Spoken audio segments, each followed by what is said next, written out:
occupied territory on the far left coast. You're listening to On the Move with Mack, Worley III.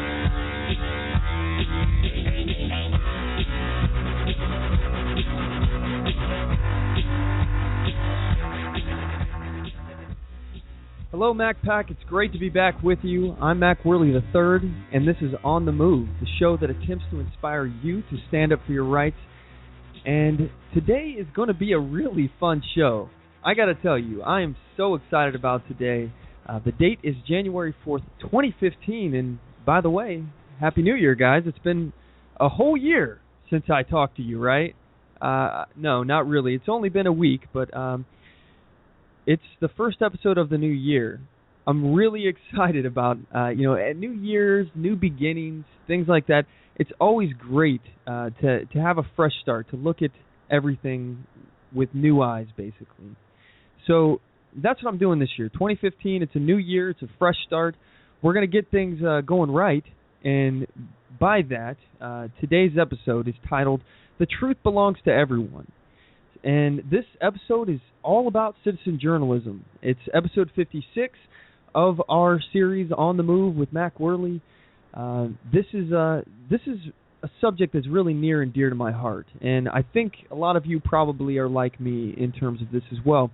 Citizen journalists or independent journalists, these are so important in today's society. I mean, I know so many people who complain about mainstream media, complain about our point of view as conservatives or libertarians.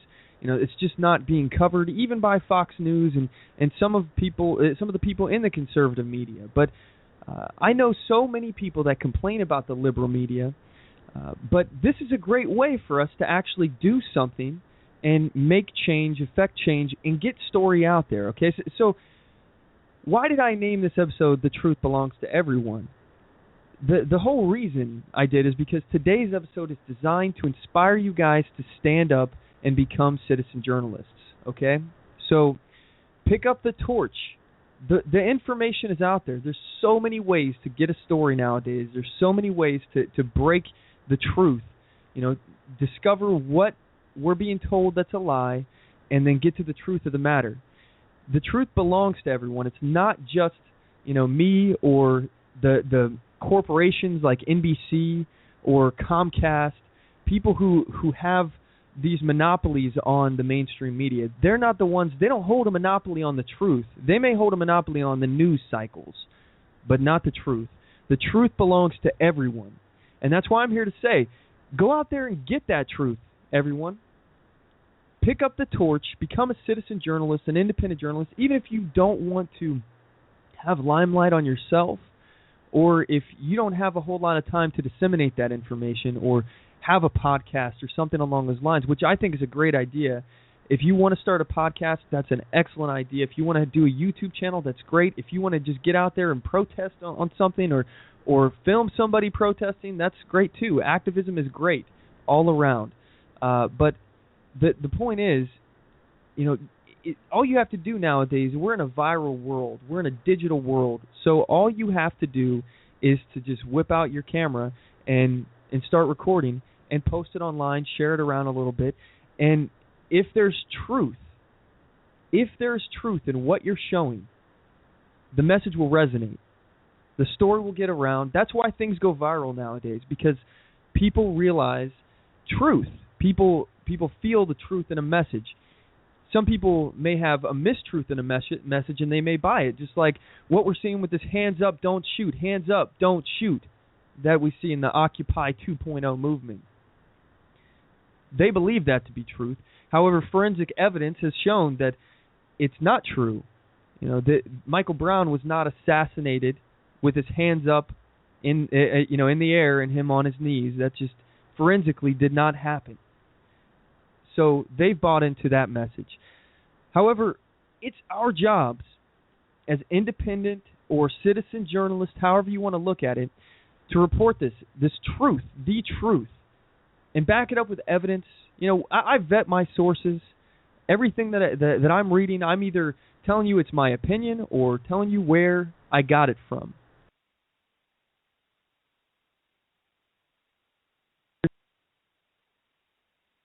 out. So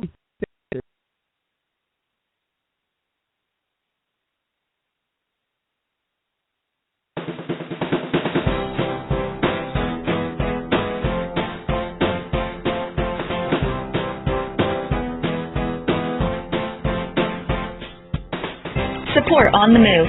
Help us make this podcast bigger and better. You can do this by going to our store and purchasing one of our hundreds of products. All designs are original and made for patriots like you. Just go to cafepress.com/onthemoveshow. We appreciate your support.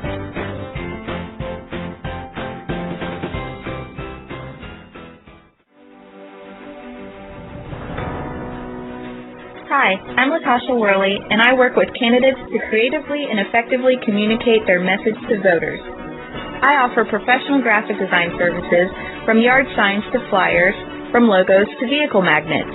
Email me today at latashaworley@gmail.com. That's LATOSHA Worley@gmail.com for a quote on items for your campaign.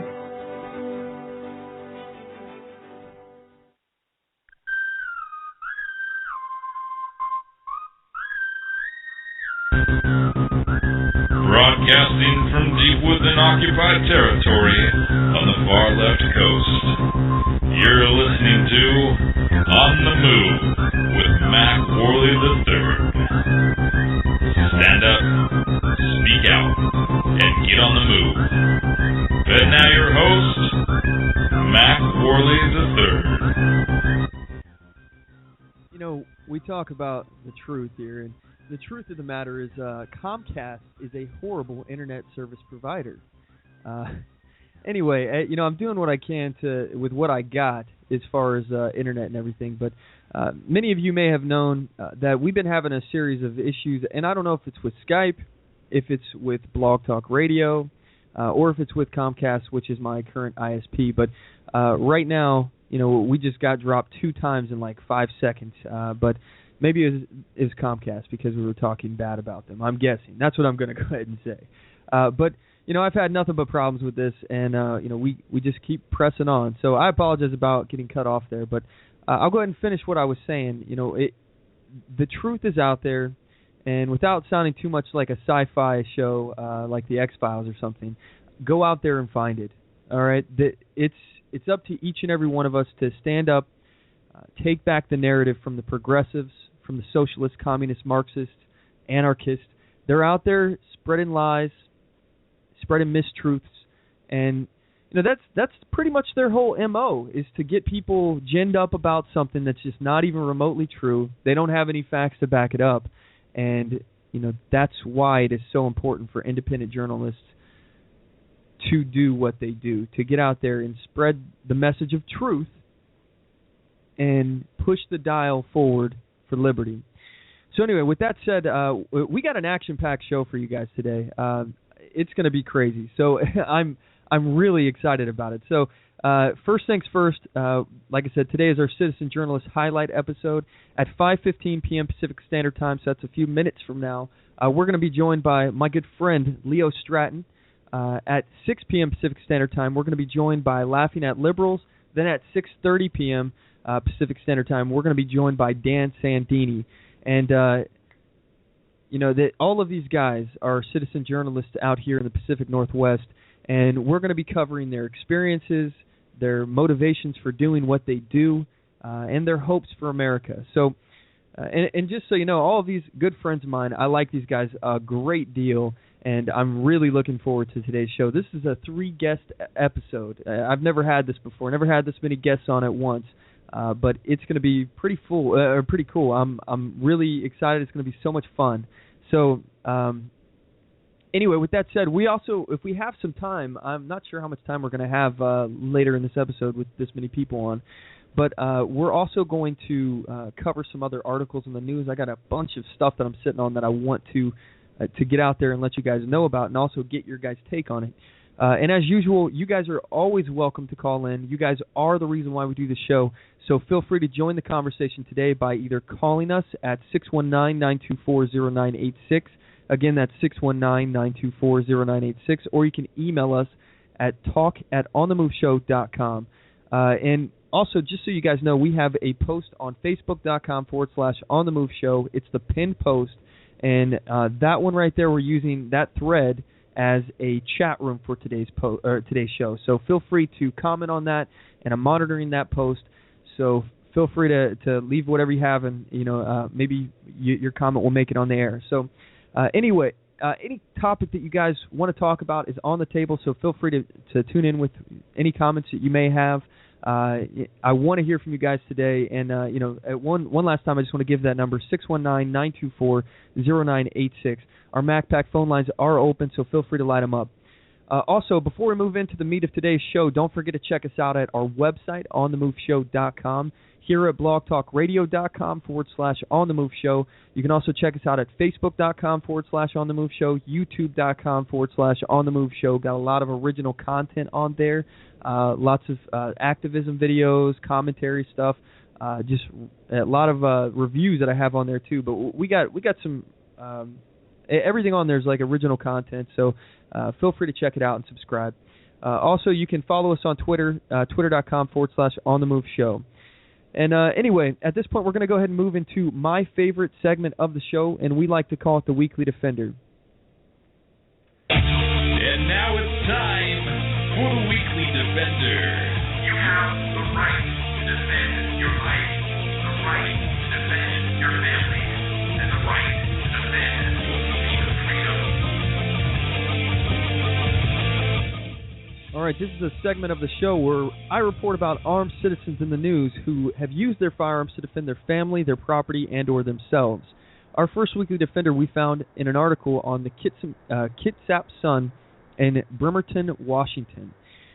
Kim and Jim Fee, owners of Rob's Quick Stop, were suspicious when a young man wearing a black bandana over his face entered the store around 9:15 a.m. With a firearm in his hand, the masked robber rounded the counter and headed for the cash register. Jim immediately drew his .380 caliber handgun and aimed it at the assailant. Surprised to find a pistol aimed back at him, the suspect fled. The suspect is reportedly still at large, and no injuries were sustained during the incident. And this is from 8/22/14. So this is a few months old here. One thing I want to point out, and I know I mentioned this on a previous episode, but that .380 caliber handgun, that is also known as a 9mm Kurtz. I talked to you about the history of that. I actually have researched this a little bit, and I found out that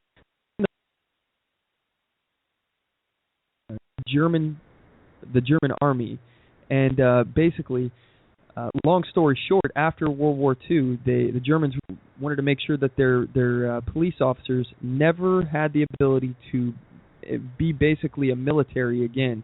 They wanted to make sure that their police were separate from their military and did not have the same capabilities. So they actually made it illegal for their police to actually carry the same weapons that their military did. And in doing so, they created a .380 ACP round, I believe is what it's called, a .380 caliber, and that's 9mm Kurtz. The Kurtz, in short, it's the same diameter round, but it is just a shorter round, meaning it's got a little less powder in it, it's a little less kick. Anyway, I find that history interesting. That's just anyway, our next weekly defender we found on the repository in Kenton, Ohio. From harm, the clerk sustained injuries to the hip and leg that were determined to be non-life threatening.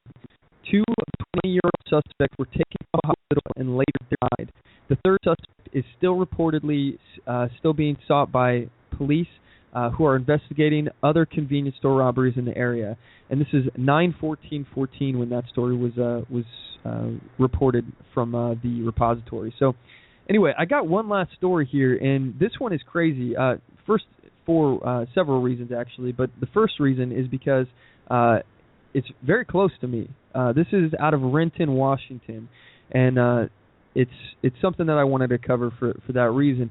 This is on GunsandFreedom.com. Hero Dad saves 20 in NYE shootout with would-be killers. So this is New Year's Eve shootout. That's when it happened. So this story, I'm trying to look for the author on here. I don't see it, but I'll just go ahead and hat tip GunsandFreedom.com. King County Sheriff detectives tell Kiro 7, that's a local news out there, it appears that a wild New Year's Eve shootout between 4 men, which left 2 dead and 1 injured, is a case of self-defense. They say it appears that an armed 50-year-old man was killed while trying to protect 20 people inside the house at the New Year's Eve party in Renton. The man who was shot was killed. Another man was wounded and is expected to survive. Detectives analyzed the shooting scene with bullet-ridden cars, tires, even a nearby street sign was hit. Detectives call the scene a real ballistics puzzle. They say it'll take a couple of days of crime lab testing to figure out where all the bullets came from. Family members of the 50-year-old victim say that he was the father of the woman who was hosting the party. They say the trouble began with a confrontation on the front porch when both the father and his son armed themselves when they confronted a group of party crashers outside the front door. He told him to leave. The party was over, said Bob Newman, who is related to the homeowner. One of the men he told to leave pulled a gun and shot him. King County detectives say it appears the man fired back, and that set off a gun battle and a hail of bullets between the two groups.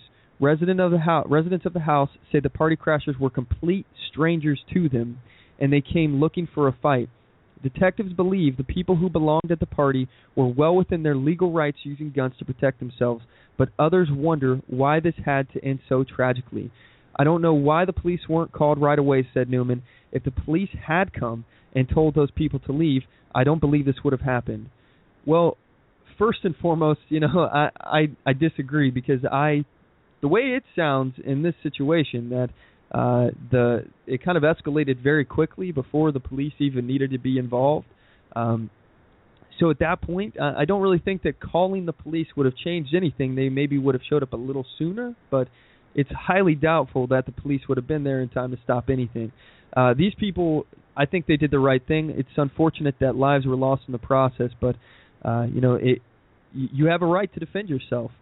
Anyway, we're going to go ahead and move forward here. If you guys have a comment about how you or about any of these stories, feel free to call the show 619.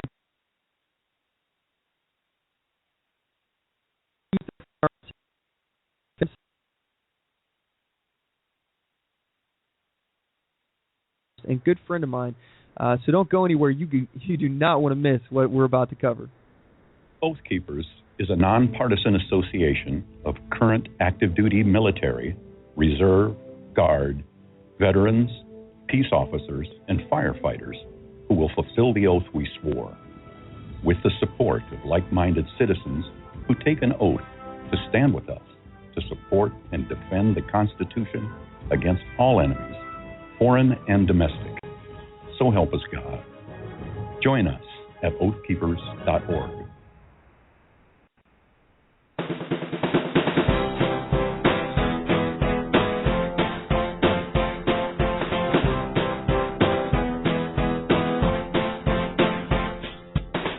Support On The Move. Help us make this podcast bigger and better.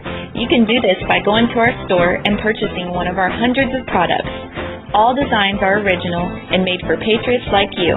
Just go to cafepress.com/onthemoveshow. We appreciate your support.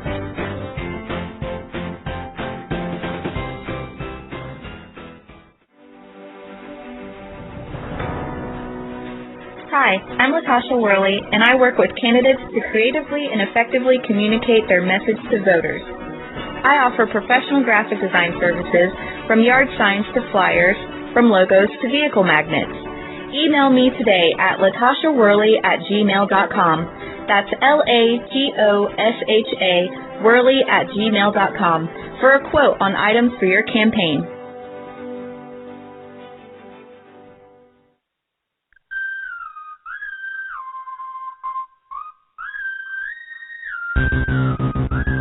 Broadcasting from deep within occupied territory on the far left coast. You're listening to On the Move with Mack Worley III.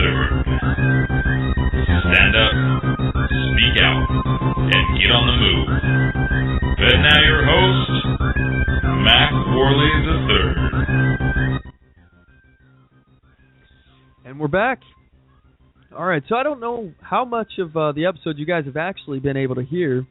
We are having a ton of technical difficulties on today's show, but we will not let this stop us. We'll press forward. We will not quit what we're doing here, and we're just going to keep pressing on. So I hope you guys can hear me. I apologize if you have any issues, but hopefully this will clear itself up. I have no idea why the connection's having problems. Again, nothing but problems with Blog Talk Radio, Skype, or Comcast. I'm not sure which one it is, but anyway, at this point, we are now going to be joined by my good friend and citizen journalist, Leo Stratton. Are you there, my friend? I am. Good evening, Mack. How you doing? I'm great. I'm really good. First and foremost, I just want to say thanks for coming on the show. I know it was kind of late notice here with the invitation and everything, but after the holidays and this whole Christmas vacation thing, I'm off a little bit here.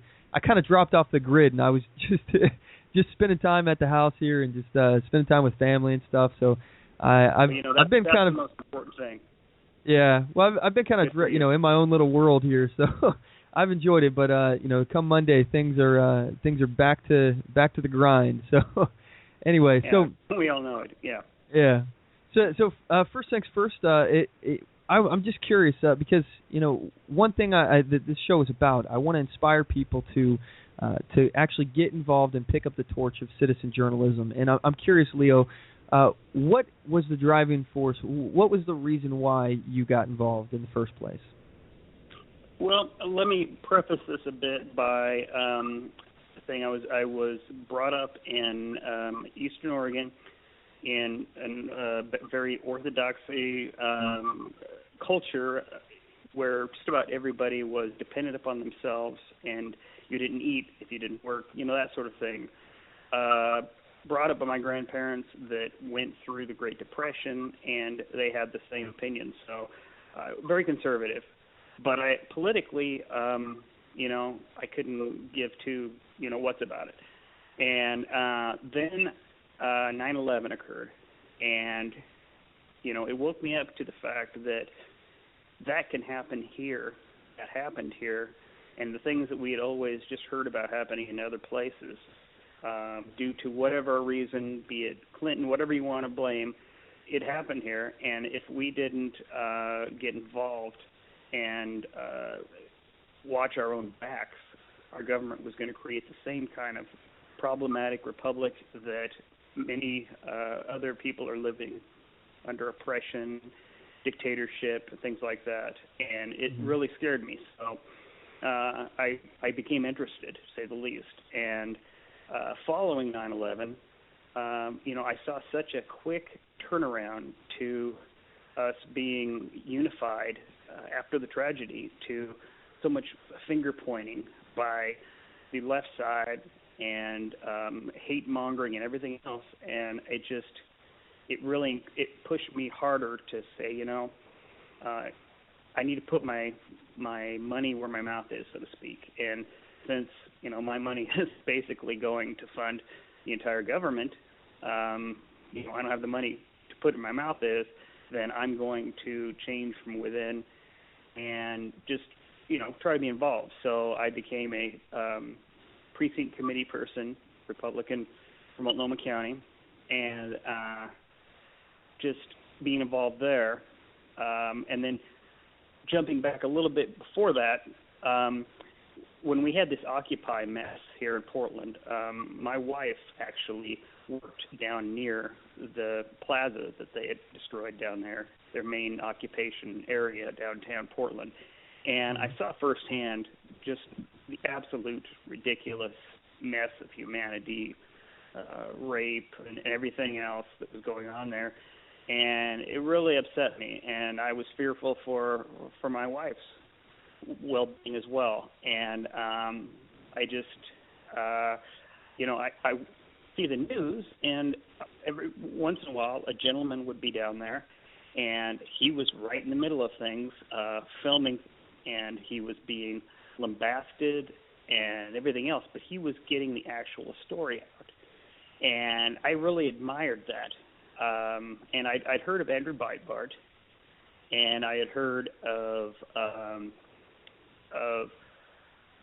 the James O'Keefe, and I had no idea that we had the same type of gentleman in our midst. And I was invited to a Americans for Prosperity meeting down the street here from me, and there was a gentleman speaking about some videos that he had taken. Well, lo and behold, it was a gentleman that I had seen his videos on Occupy. There was one where he was basically going up against Michael Moore, which is just a great video. And,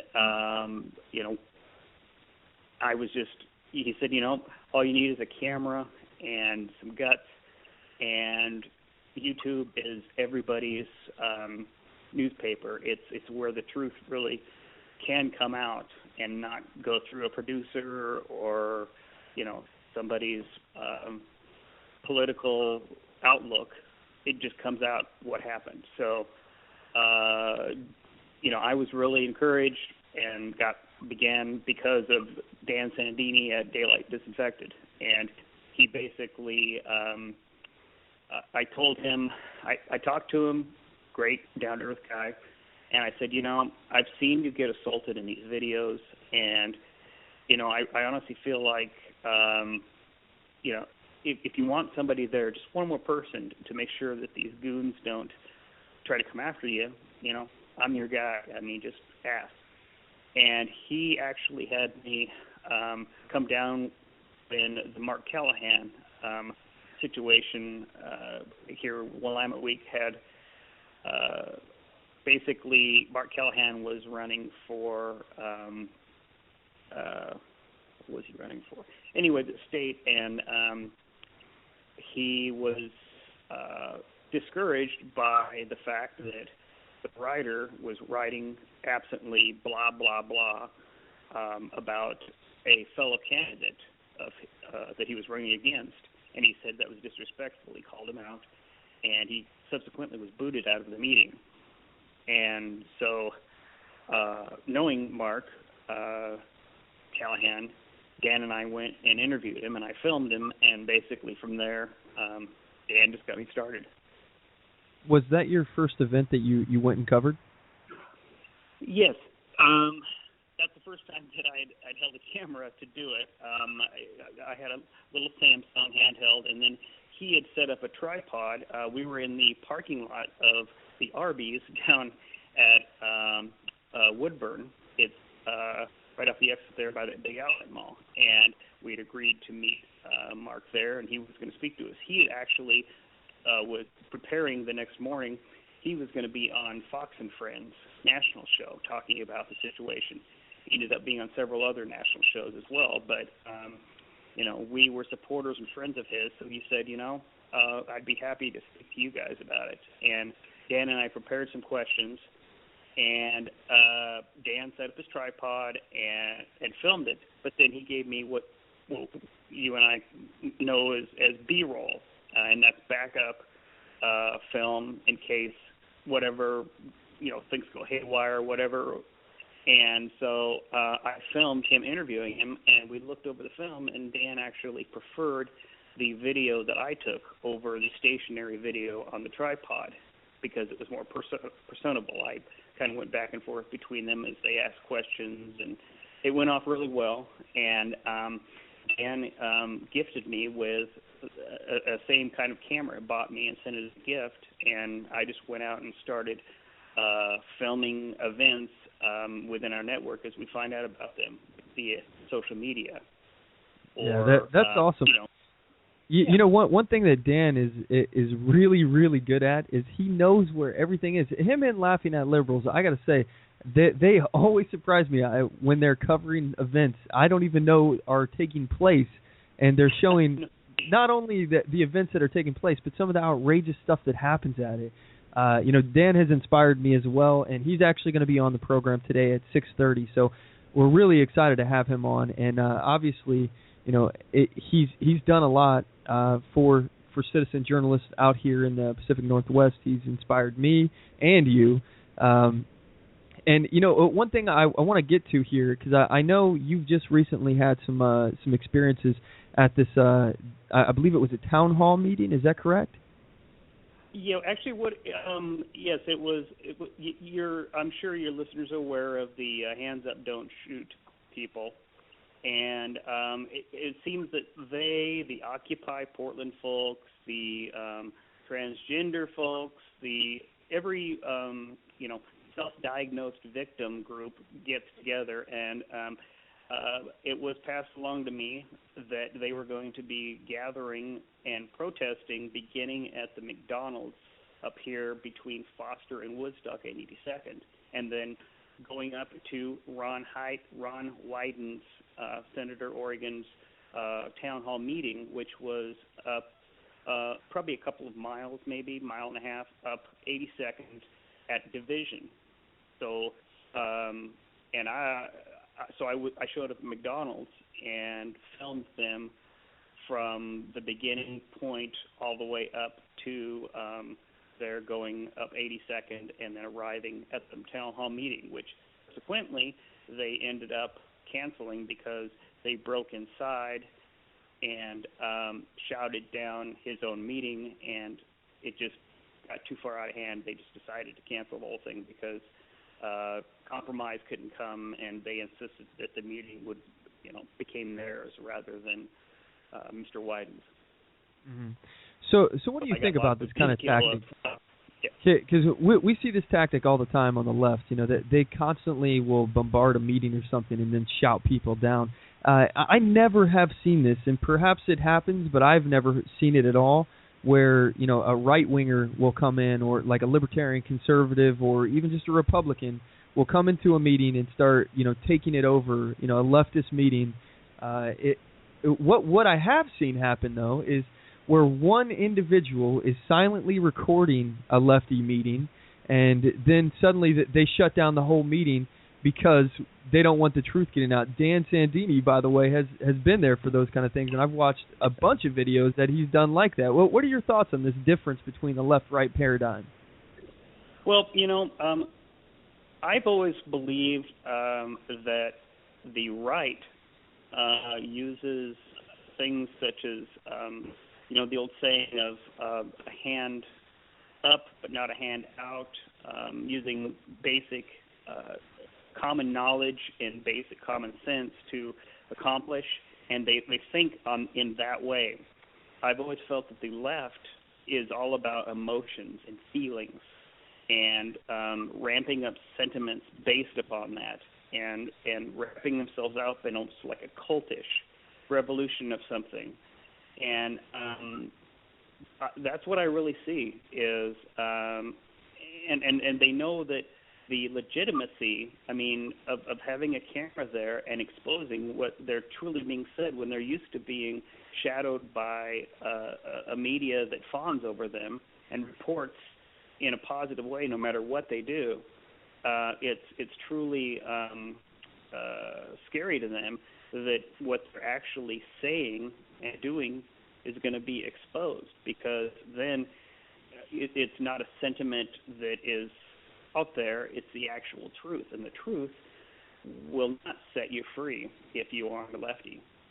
Yeah, it becomes an inconvenient truth, just like exactly the whole saying of and this is what we're seeing in this Michael Brown, Ferguson, Black Lives Matter movement. First of all, the Black Lives Matter thing that sticks in my craw just a little bit, because Black lives matter, yes, but so do all lives. All lives matter. And we had a university, I believe it was a president, who said all lives matter, and she had to apologize for it. You got to apologize for saying that all lives matter. Black lives do matter, but so do white lives, so do Hispanic lives. I'm sorry, it was actually because she had said something about a pro-life type thing, and they even attributed it even further to directly saying all lives matter, as accusing her of that because she didn't say that abortion upon demand was, the way to go. So they took it and ran with it as a feeling for everybody and a rallying point that she was saying. You know what I'm saying? Yeah. So that's how far. This is how the left runs, though. Is that they, and this is why, even if you agree with them on an issue, like police brutality. If you're against people getting assaulted or killed by police for nonviolent crimes or things that just should not have happened, just straight up police corruption. If you're against that kind of thing, you can't even stand with the Occupy 2.0 movement here because they turn it into something else. You're over there, you may be protesting against police brutality, and then all of a sudden they're talking about minimum wage, $15 an hour. Like, what are you talking about? Stay on task. I don't get it. You must have watched my videos because you're including all of the individuals that were in my video. I mean, it was almost confusing. It was like, okay, are you here to protest this or that? I mean, it's like, and I see it as a desperation. I think you know, I thought if I wanted to be antagonistic, and I almost did anyway, but I thought, no, I'm going to be above that. I would take a sign that says, you don't matter. Nobody cares anymore. You know, you've jumped the shark. I mean, because I saw that a lot. I saw people that were, you know, one gentleman got out of his vehicle and started yelling, saying, you know, we need to get to work, we need to whatever, and there's no reason for you to, you know, have the right to block, because they didn't just take sidewalks and crosswalks and everything. They'd walk diagonally across 82nd, block everything, and there was 5 police cars with their lights flashing, you'll see in the video, hurting them, trying to get them to stay for blocking the street and everything else. I mean, it can never be, everything's got to be flamboyant, over the top, and I mean, it's just, again, it goes back to emotions. And exactly. Bottom line, I put it to a lot of those people have low self-esteem, and it's their revenge at conformative society, and to make themselves a victim, and then come out and accuse everybody that they see as putting them down or being better than them as awful, uncaring people, and having the bullet to do it. The videos that I've seen, I saw 3 of them. One of them, and I believe these are laughing at liberals. The first 2, "I'll break your jaw, old man," and then the 15 now, don't shoot PDX, take over Senator Wyden's town hall. And I believe the one I saw from you was "Anarchy on display at Senator's town hall." Is that one yours? Correct. Yes. Okay. Yes. So, laughing at liberals was on the inside, and I was on the outside. Once I had followed the contingent, the group of protesters up there. Once they got there, the police tried to hold them out because the town center was, the town hall was completely, basically standing room only, full, and they were trying to force their way in. So basically, I couldn't have gotten in if I would have wanted to, but I basically filmed from the outside, and like I said, and then they eventually, as you'll see in the video of his, got inside and took over the meeting there, and then it was canceled.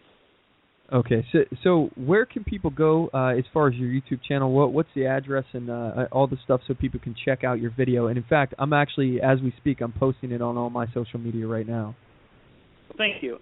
It is YouTube Leo Stratton, LeoStratton.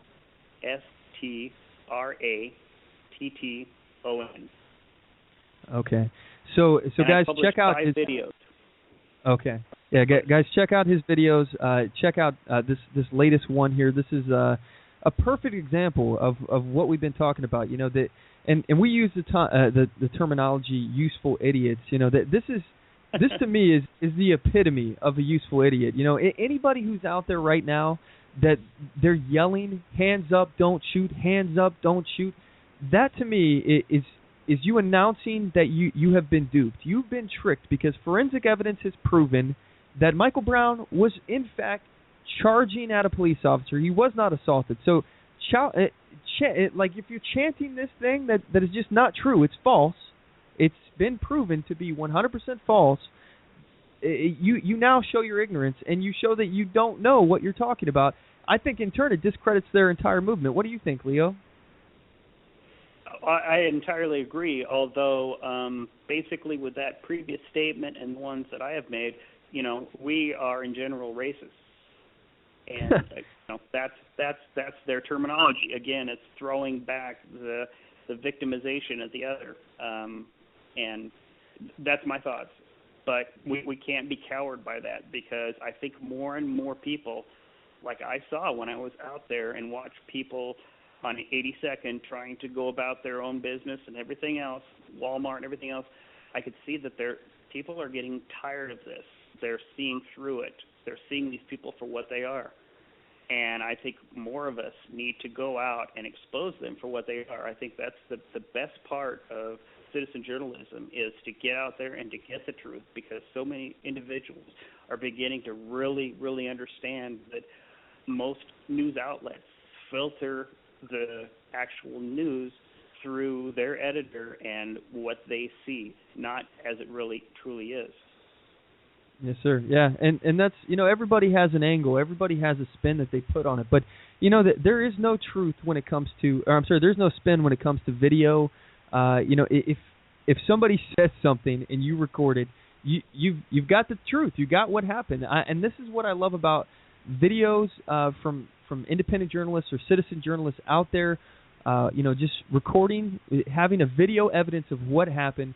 It documents the truth. This is the same when it goes for recording public servants and the performance of their duties.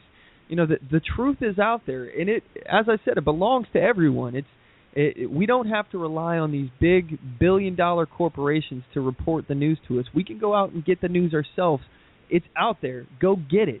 And I love the fact that you and other citizen journalists like yourself are doing that. I got a lot of respect for you guys. And by the way, Leo, I got to say, you got a lot of balls. You got a lot of balls, because I've seen you out there. You get a little antagonistic with these guys. There was that one video you had with they were on the street corner chanting something about illegal immigrants or something like that. You want to talk a little bit about that one? Yeah, that was it was not really intended. I just that was really my first.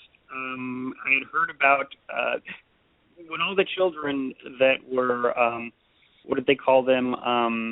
Darn it, dreamers, train babies. Oh, well, all those babies that were basically down at the border because their parents had sent them up and were trying to anchor babies. All those anchor babies, and it was basically put out there that they were going to be distributed amongst the states, rewarded basically for it, and several were going to be coming to Oregon. So there was basically a counter-protest at the consulate office, Mexican consulate office, which is downtown Portland, 12th and about Jefferson, I believe, or 13th. And anyway, so I came down there with my camera, and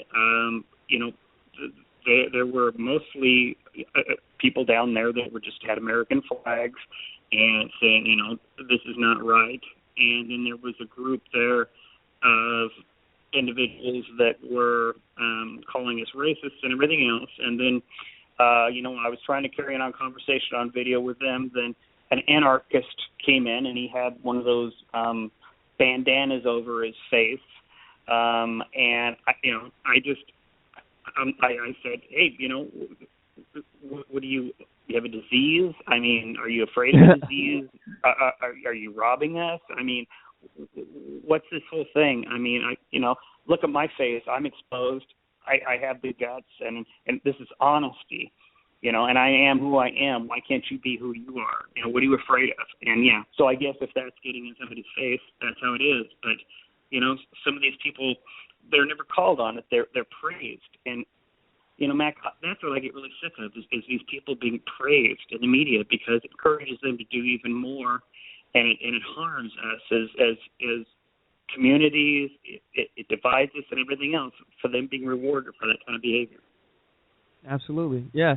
And the thing about it is when we start making concessions to these people who are out laying in traffic, rushing in town halls and taking them over, and screaming down the political opposition. When we make concessions to them, when we allow them to get their way, it just encourages this kind of stuff. It's like when we negotiate with terrorists, so to speak. If somebody is, and I'm not referring to these people as terrorists, But and like I say all the time, you have a right to protest. You don't have a right, however, to shut down traffic lanes. You don't have a right to hurt other people. And I'm not a fan of shouting down my opposition. I think that the answer to speech that you do not like is debate, more speech. You say your point, they say their point, and maybe you won't convince that one person there, but down the line, maybe somebody will be able to hear the conversation and maybe learn and go to one side or the other. I think that's the point of debate, and that's the kind of speech that I want to commend. Now, as far as this wearing mask thing, this is actually something that I want to get to, and we got Chris in the chat room. He said, "There's nothing wrong with wearing masks. Anonymous is everyone." So, for me, I personally, I don't care whether or not they wear masks or not. I'm personally not afraid to show my face. That's how I roll. But if somebody wants to go out there and put a mask on, I believe that's their First Amendment right. They have a freedom to do that, and it's not even just given to them by the Constitution. It's a natural right, freedom of expression or speech, and I don't see anything wrong with it. Now, if you're wearing a mask and committing a crime, that's a different story, because you're already doing a crime. So the wearing a mask thing shouldn't be a crime because you're doing a crime with the mask. So it doesn't, to me, it doesn't matter. It doesn't make any sense to regulate that, and that's a story that I want to get to here in a second. There is an Oklahoma law where they're trying to outlaw the wearing of masks at protests. But before we get to that, I want to have Steve here on the line. He's calling in. He's got something that he wants to chime in on. Hey, Steve, you're on the line. What's on your mind? Oh, good, thanks. I've been listening to the story here on the videos and everything, and I think some of the biggest problem is we've got bad laws. Let's start with bad laws that we're getting put against us. I've been studying with a group of people here lately, and they've pretty much exposed the fraud that goes on in this country, and basically it's the government itself. And what I think is going on here is this is nothing but a big play going on, like a big act, and they're creating these situations to get reactions to, so they can come back and say, "Oh, well, we've got to step in. We've got to create a new law or an act here, because we've got to control what's going on here for a problem that they've created." I think a lot of it has to do right now is since the Civil War era, Reconstruction Act, up till today, there's a lot of people that have studied on this and seen what's been going on through Reconstruction, the Organic Act 1871, through our Federal Reserve, through our Social Security, and on, National Defense Authorization Act, Patriot Act, etc. So what I think is going on is people are creating a big play, a big game here, to create a problem, to say they're coming in to create a solution over. And it's hard to explain in just a few, less than a minute or so, because I don't want to take up a lot of time. But I think that this whole thing, that what they're scared of now is people, thanks to the internet and social media, have gathered together. And as I say, I study with some people a couple of times a week.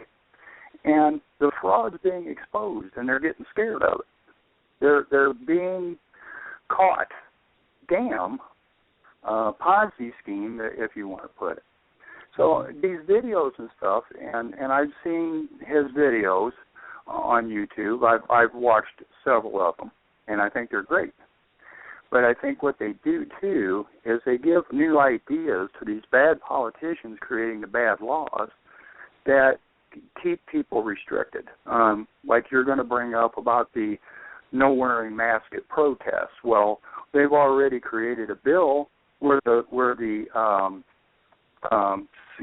Secret Service can come in and say, okay, well, we're going to make a decision. We don't want people carrying signs in protest It's getting that simple. So I won't take up no more time. It's just it's a big game going on right now, and I think the only way that we're going to start curing this problem, and that is start holding from your cities, start holding the police and the city councils that are creating ordinances and codes and everything, your states, responsible by taking them to court. We have the power to go to court and fight this stuff, and that's where we've got to start at. We start at the bottom and work our way up. And I appreciate the time to talk. Yes, sir. Thanks for calling in, Steve. I really appreciate it. So he mentioned a lot of excellent points, and I want to get to this here. He said, this is all basically a big play. They're just setting it up to make it look like, oh, look what's going on with these guys. These guys are doing this stuff. Well, just so you all know out there in listener land, a lot of these things are actually liberally funded. Okay, so we have these liberal organizations. They're pumping money and paying people to go protest or busing people in to go protest or antagonize or start problems.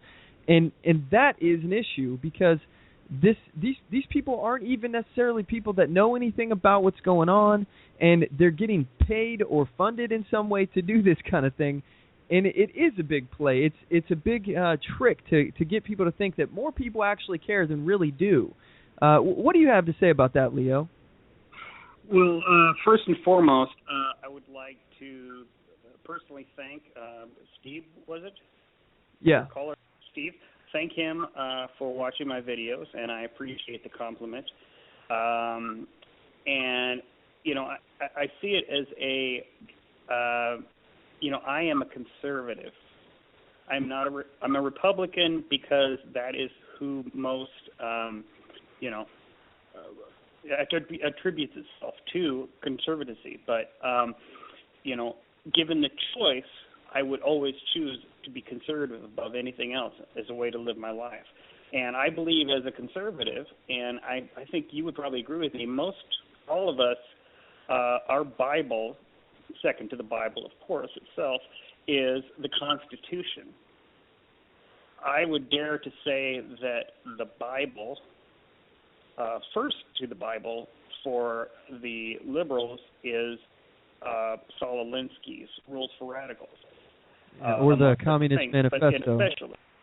Yes, and it's an entirely different way. And I would agree with Steve on his point about maybe some things that I'm showing encouraging some laws, but those particular things they would find ways to do anyway, and they're always going to be formulating, and whether it's out of my videos, whether it's out of tragedies. Every time there is a school shooting, then there are people on the left, your Gabby Giffords and people like that are just foaming at the mouth for the opportunity to use it. Just like the guy from Chicago that's now the mayor of there that was using a situation that's dire to their advantage, never let it go to waste. I know I'm wording it wrong, but never let it go to waste. You're talking about Rahm Emanuel? Exactly. Thank you. Yes, I just couldn't remember his name. But and that's right from their playbook, and that comes from the Saul Alinsky and the Communist Manifesto, Marxism, and everything else. And it is really, honestly, it sounds extreme, but it seems to me that it's a point of looking at that way, and they poo-poo capitalism, even though they take advantage of it every day, and they certainly couldn't live their lives without it.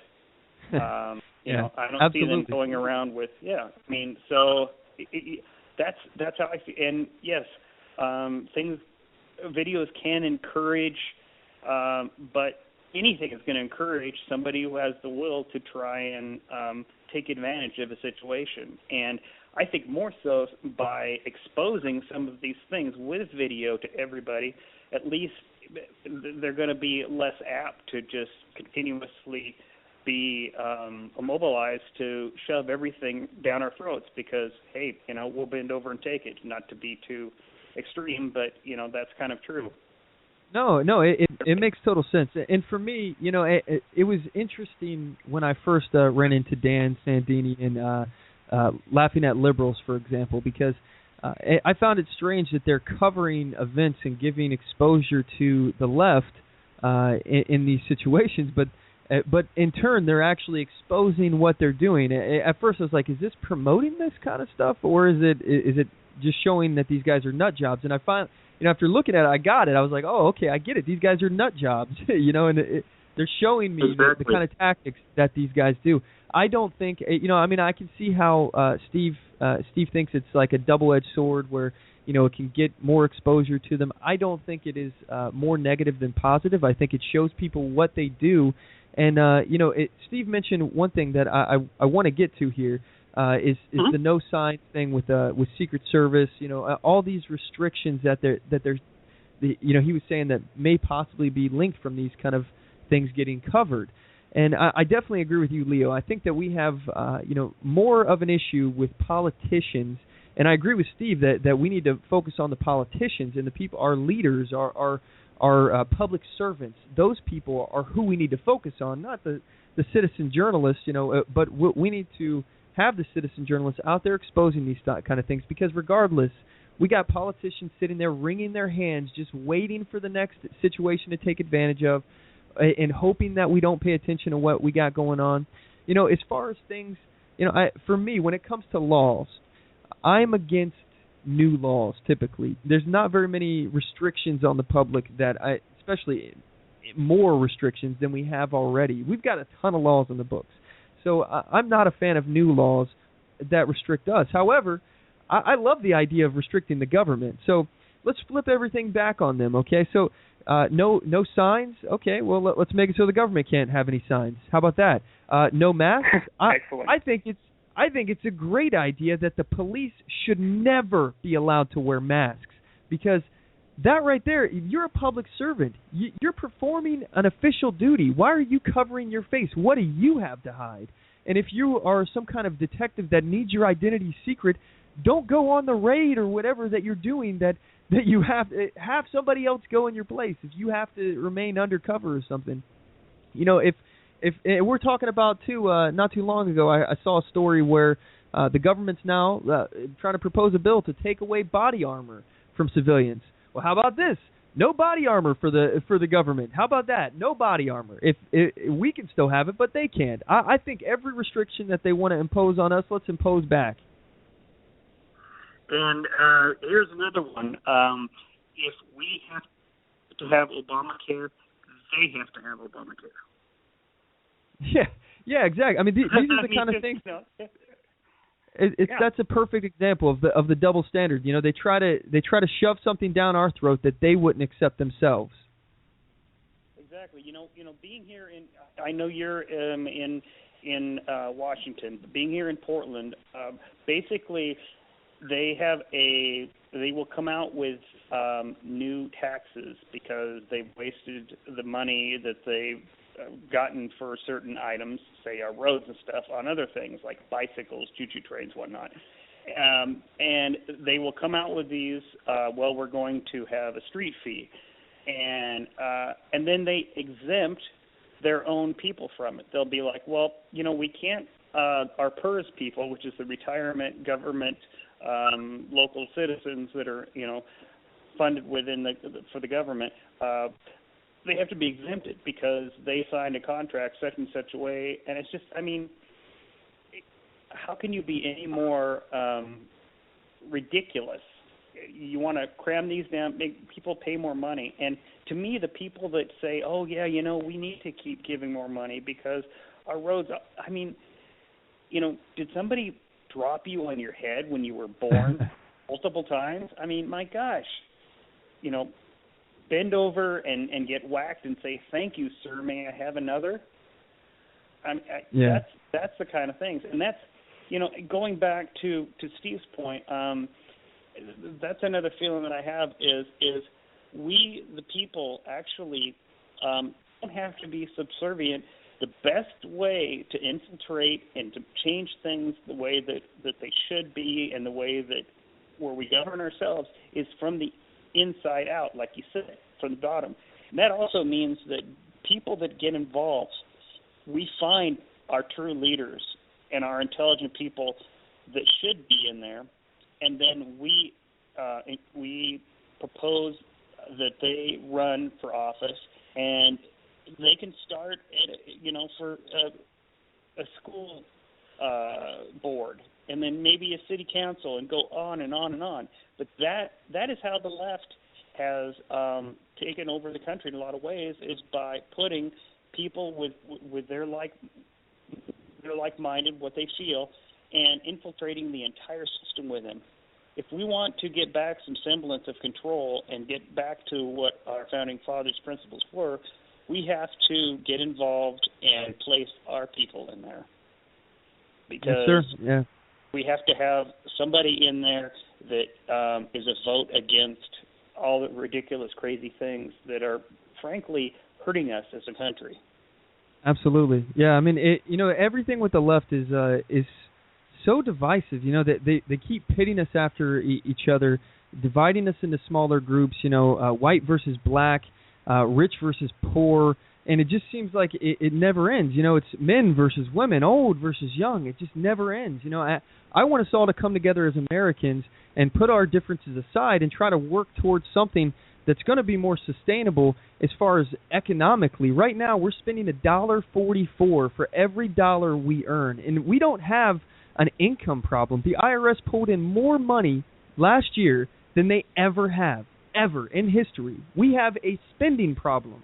That's our issue right now. But hey, Leo, we got to cut to a commercial break, and actually, when we get back, we got Laughing at Liberals on the line. First, I just want to say thanks so much for joining us, man.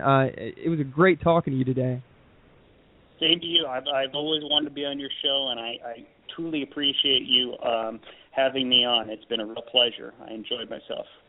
Yes, sir. Me too. Well, first, before you go, can you one more time just list off your social media and YouTube channel and all that stuff where people can find more information about what you're doing? Absolutely. I have a Twitter account, and it is Pulp Portland, like Pulp Fiction, all one word, Pulp Portland. And my YouTube channel with all my videos is YouTube Leo Stratton, LeoStratton.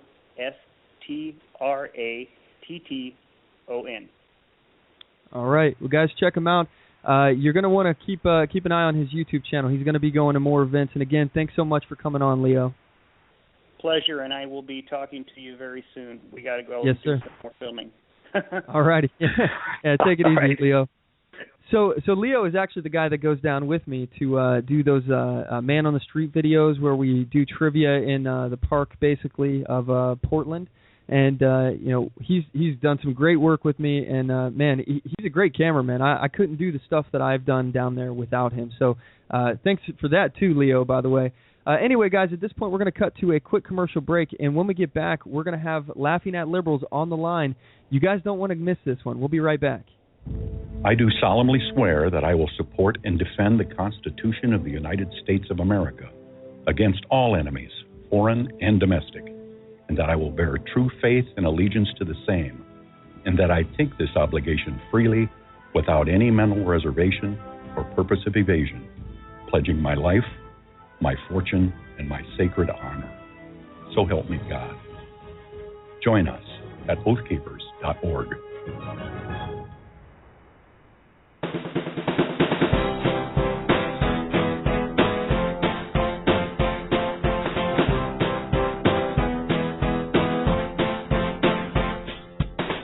Support On The Move. Help us make this podcast bigger and better. You can do this by going to our store and purchasing one of our hundreds of products. All designs are original and made for patriots like you. Just go to cafepress.com/onthemoveshow. We appreciate your support.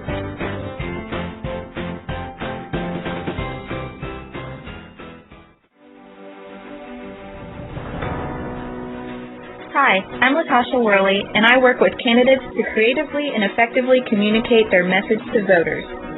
I offer professional graphic design services from yard signs to flyers, from logos to vehicle magnets. Email me today at latashaworley@gmail.com. That's LATOSHA Worley@gmail.com for a quote on items for your campaign.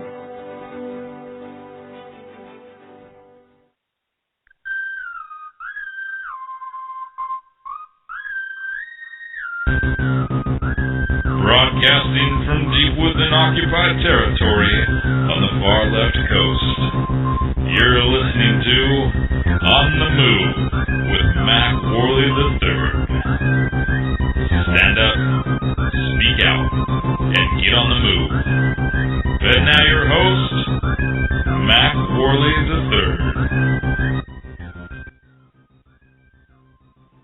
Hey everybody, we're back. Thanks for sticking with us. The number to the show, if you want to call in, is 619-924-0986. Again, that's 619-924-0986. And this is the second hour of the broadcast. Up next, we have Laughing at Liberals. He's going to be commenting on some of the videos that he's covered. And I want to, again, use this episode to inspire people to pick up the torch, pick up their cameras, and go out there and become citizen journalists. At minimum, just record events if you see them, post them on your social media, get the truth out there, because the truth belongs to everyone. As the name of this episode is, the truth does belong to everyone, and it's our job to get the truth out there and get the mistruths out of the way that the left would have us believe, like, for example, the Michael Brown hands up, don't shoot chant that is 100% false and is not based on fact. Anyway, before we have Laughing at Liberals on, he'll be on in one moment here. I just want to give you guys a heads up that next week begins, if everything works out technically, all the technical logistics of it and everything. Next week we'll begin our simulcast for the first time. We're going to be joining the HaywireGulch.com network. So feel free to check us out over there as well. It's going to be the same time slot. It's just going to be simultaneously casted at the same time. So if you guys have any issues with the Blog Talk Radio podcast, you can go check us out at HaywireGulch.com, and we're going to be live every Sunday at 5 p.m. Pacific Standard Time. That's 8 p.m. Eastern Standard Time over there at HaywireGulch.com. Anyway, at this point, we got Laughing at Liberals on the line. Hey, are you there? Yes, I am. All right. Well, first and foremost, I'm a big fan, and I've had the pleasure of meeting you. And I just want to say first, thank you for coming on the show. It means a lot, and I know that what you do has inspired a lot of people. So thank you for that as well. Oh, well, thanks for having me. First things first here. Let's get to the meat of it right now. I want to talk about what actually happened at this town hall. The Senator Wyden, you were the man on the inside there, and I see a lot of your videos here on the ProgressiveSToday.com article that I believe you posted here. This is by you, and I want to get your take on it. So from what you saw start to finish, what was the feel of the protest? Oh man, the whole thing is really starting to be counterproductive.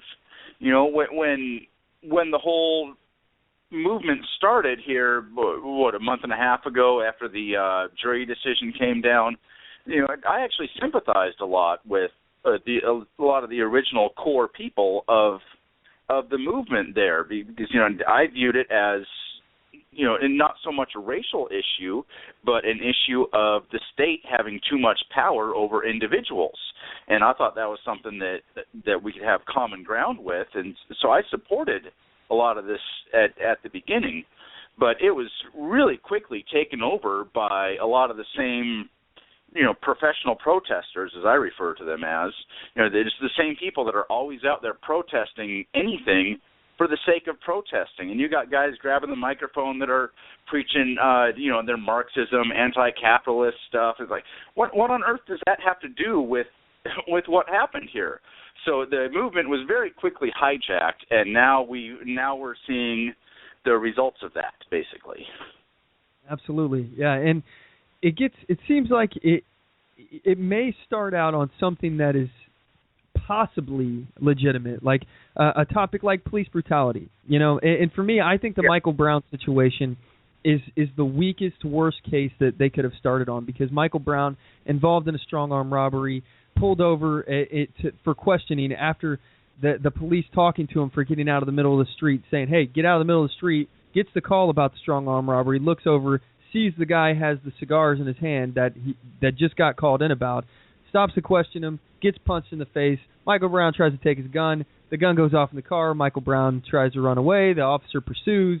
And then Michael Brown charges at him and is shot while charging. There were no hands up, don't shoot moments, nothing like that. None of this is based on fact. This is all just what a lying eyewitness told, and other members of the black community were there countering that actual statement from this liar who said he was sitting there on his knees with his hands up saying don't shoot, and he got assassinated.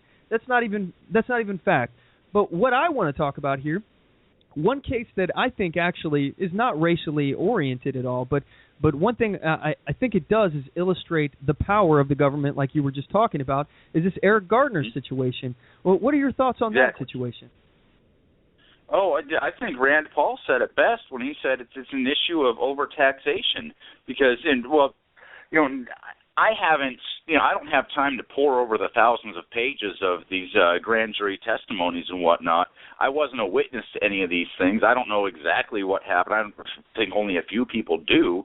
But from what I gather with Eric Garner is because he was selling cigarettes on the streets without having the proper licensing and without charging the city tax for it, which is completely ridiculous. Exactly. I mean, he was literally killed because the government did not get their cut. And you have to look at the letter of the law as well as the intent of the law, the spirit of the law. When you're a law enforcement officer, okay, yes, it may be illegal for him to be out there selling loose cigarettes.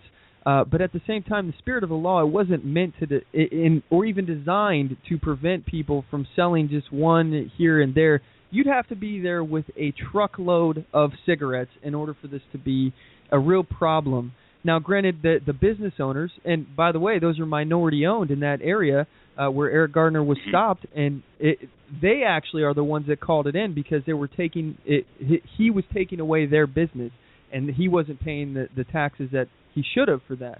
But the question ultimately comes down to is, who was he physically hurting? I guess you could argue that he was financially hurting the people who were following the law, that were charging the taxes. But do you think that he deserved to be basically killed for not paying taxes? No, I don't think anybody thinks that. And one thing that I sort of struggle with here is to understand. And this might tick off some of your listeners here, but I don't understand why there's so much of an outpour for supporting the law enforcement that's out there doing this sort of thing. It's like, I made a post about this a few days ago saying, I'll support the NYPD as soon as they say to de Blasio and Cuomo, hey, we're not going to enforce these stupid laws anymore. We're not going to go out there and hurt people because your stupid bureaucracies and your stupid taxes. We're going to go out there. We're going to protect and serve. If we see someone beating someone up, we're going to step in. But we're not going to enforce any of your stupid gun laws. We're not going to enforce your stupid tax laws. As soon as they come out and do that, then I'm going to be all for supporting the NYPD. Yeah, and I don't argue with you on that. I do think that. When it comes to law enforcement, I respect the heck out of law enforcement officers. And I like to use the term peace officers. I'm actually anti-law enforcement, as in terms of blindly just enforcing any law that is passed. I'm for peacekeeping in terms of following the laws that you deem constitutional. If you deem a law that's not unconstitutional as a law enforcement officer, I think it's your obligation to not enforce it. And ultimately what it comes down to, if you are going to enforce a law, you've decided that if push comes to shove, you will kill somebody over that law, period, as a law enforcement officer. Because if somebody resists you, it can come to that. If you have a law that says your dogs have to have a tag around their neck, somebody's walking their dog and they don't have a tag, and you say, hey, I'm going to have to give you a ticket, and they say, no, I'm out of here, you're not getting my information, and they take off on you, ultimately, push comes to shove, you could end up killing somebody over a dog license. Who is that hurting? That's a victimless crime, and I don't think that those should be enforced. I don't think we should even have them on the books. I agree with you in terms of law enforcement should refuse to enforce those kind of things, but I don't see it happening. I, however, do support law enforcement officers who will honor their oath to the Constitution. As long as the law doesn't violate the Constitution, then I have no problem with them enforcing that law. But I do think that we do need to really trim some fat off of our laws on the books, because we got so many laws that are out there that are just targeting people who are violating victimless crimes, and the real victims become the people who are the targets. Right. And I think a great example of law enforcement saying, hey, we don't want anything to do with this, is the new Washington gun law. I'm sure you've talked about it at plenty on your show, but it's like you have all these different agencies in Washington that don't want anything to do with this. The Attorney General is saying to talk to the Department of Licensing. The Department of Licensing is saying to talk to the state police. State police are saying they don't want anything to do with it, that it's up to local law enforcement to enforce it. Local law enforcement is saying we don't want anything to do with this. Go talk to the Department of Licensing. Yeah. I mean, this to me is a concern, though, because when you start having officers who are just refusing to enforce a law, and they give you the reasoning because, like, for example, I-594, that draconian gun law that all of my listeners should be familiar with, that criminalizes the transfer of firearms without a background check. It makes it a felony. So if you hand somebody a gun, not just sell them or give it to them permanently, you're just saying, hey, buddy, check out my new gun, or here, you can borrow my gun to go hunting, you require a background check. That's a felony now not to do that. But law enforcement officers are saying that they're not going to enforce it because they don't interpret that as a transfer, which is blatantly written into the law as a transfer. It is obvious that it's a transfer. It absolutely is, and to not do so, they're not enforcing the law as written. Now, if they were to say that we think it violates your Second Amendment right or this part of the Constitution, and I refuse to do it because it would dishonor my oath, that's a different story. But let's go back to this situation where these protesters, these hands up, don't shoot, Black Lives Matter protesters, took over this town hall where Senator Wyden was in, and the kind of ridiculousness how these movements, as you were saying, they get taken over. They're over there talking about how Black Lives Matter, and now all of a sudden they're talking about 15 now, how they want $15 minimum wage right now. What do you think about that? Well, I think it's kind of contradictory to the thing, because if you raise the minimum wage to $15 an hour, now the state is going to get more money out of the taxes because you're making more income, so you're going to be paying more in taxes. And what's that money going to go towards? It's going to go towards militarizing the police department. It's going to go towards enforcing the state. It's going to go towards hurting the exact same people that they think that they're helping. Absolutely. That I find it ridiculous too, because Milton Friedman, he's an economist from way back in the day, and he's a libertarian, and he had a very prominent career. One of the things that he was talking about was abolishing the minimum wage, and he had people who, like women or minority groups, who were saying that it's racist or sexist to get rid of the minimum wage. And for me, I think it's actually racist or sexist to have a minimum wage. What are your thoughts on the minimum wage in general? Well, boy, you're throwing me for a curve here. This is not really my specialty, but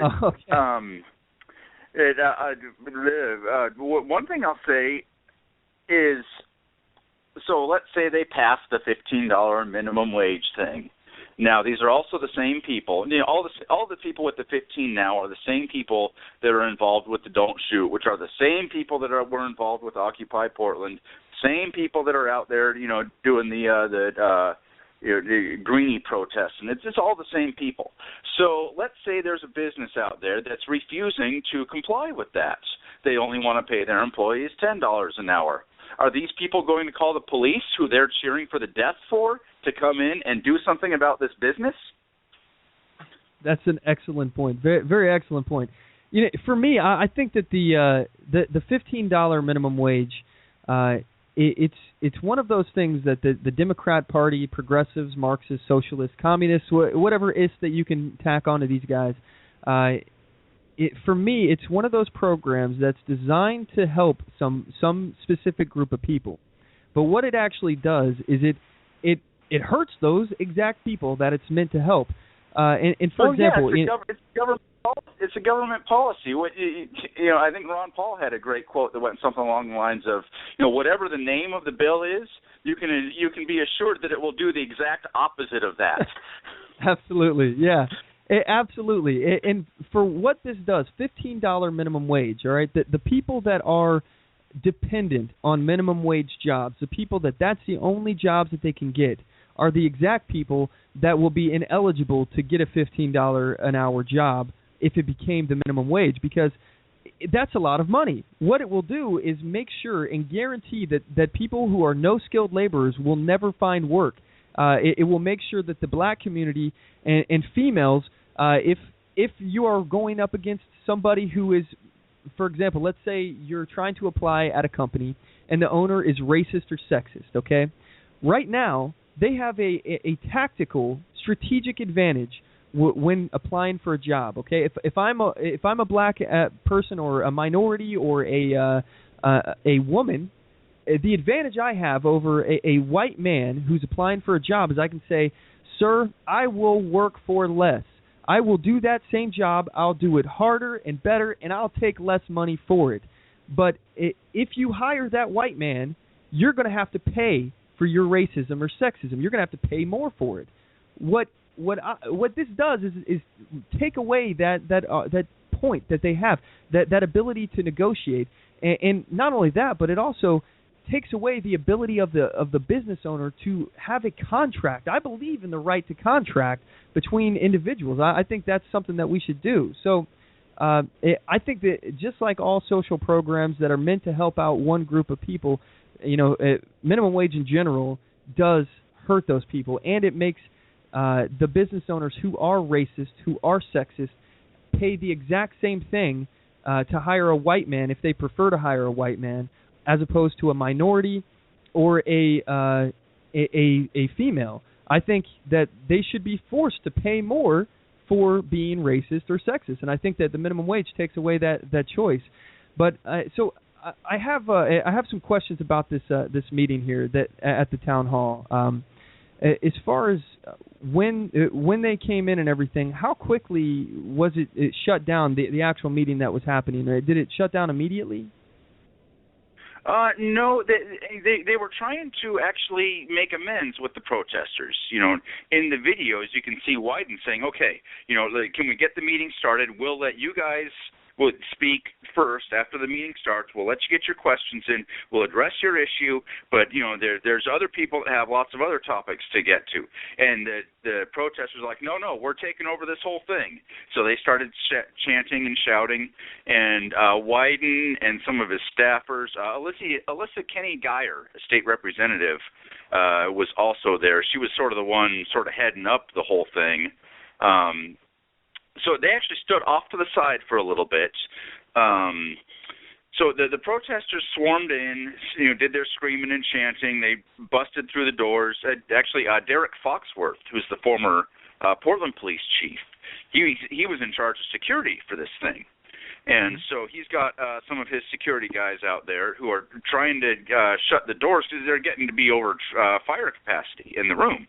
So they're trying to shut the doors. You have one protester saying, "I will break your jaw, old man," when the guy's trying to shut the door on him. He's saying that to one of the security guys there. So they kept finding open doors. They kept flooding into the room. So they were chanting at first, and then they actually, I'll give them a little bit of credit here, because they actually shut up for 5 minutes for Wyden to present some medals to a 100-year-old World War II veteran. So they let Wyden give him the medals, they let the veterans speak, and then they just went right back into their same old thing again. So Wyden and his staffers and some of the other, DPO officials, they were off to the side. A few times they had tried to, get on with the meeting, tried to make peace with the protesters. After about 45 minutes is when there were like no more people from the Democrat Party left in there, and the whole thing is pretty much canceled. Wyden has announced that he will reschedule his Multnomah County Town Hall. So I don't know when that's going to be yet, but that'll be interesting. Yeah, that'll be interesting to see what if they actually turn out and do the same thing, if they shut that town hall meeting down. For those of you who are listening right now, I'm actually sharing on all of our social media the clip from the individual where they said, "I'll break your jaw, old man," that he was just referring to. So as far as supporting these kind of things and the leftist causes, I'm just blown away at how misled these things get and how off track they can. For me, I believe in coming together. If we agree on some issues, even if I disagree with you on a million different issues, you'll get shouted down. You'll get shouted down. It's in some of my videos. When the Ferguson thing was first starting up here in Portland, the night of the verdict, when that came out, a bunch of the protesters had assembled at the cop shop there in downtown Portland, and the black folks there were trying to keep the peace. It's in one of my videos, and of course the white PSU spoiled rich kids, the professional protesters, are there, is saying, F the police, all this other stuff. And this one black dude's speaking up, going, "What purpose does that serve? You're not getting us anywhere when you're screaming things like that. We want to keep this peaceful." And all the white kids turn around and start yelling with the black dude about this, about how he should be protesting. For me, watching your video, one thing I got, they were saying, respect our movement or respect our point of view or something along those lines. White Town Hall, yeah. So people in the crowd were starting to pipe up, and not the protesters, but people who had come to be a part of the town hall. They started piping up, and all the Ferguson 15 Now people are turning around. They're shouting them down, saying, respect our movements. This one guy who happened to be black was there to protest the Trans-Pacific Partnership. And there were a few other people from the greening groups there who were protesting the TPP. And so he's trying to tell the Ferguson people, hey, everybody has an opportunity at this meeting to voice their cause. And they turn around and yell and say, "You're interrupting and you're being rude." Yeah, that's the thing. It's ridiculous. They are literally interrupting the entire meeting and silencing everyone else's voice, and they're demanding that we respect. Parodies of themselves. Exactly. You could not script this. You could not script this any crazier than how it's actually been playing out over the last month or so. With the way the white kids are, the white kids who want to cause trouble are telling the peaceful black people to sit down and shut up. In another video from last week, in fact, this one made several national news outlets where they're marching through southeast Portland, singing parodies of Christmas songs, and one of them was "Deck the Halls with Rows of Dead Cops." Well, before they started doing that, they were blocking the intersection of 39th and Belmont. They had actually blocked a bus right in the middle of the intersection, and that was a tactical plan of theirs to shut down traffic in the area. And so you have all these people who are trying to get home to their families. They're trying to get on with their lives.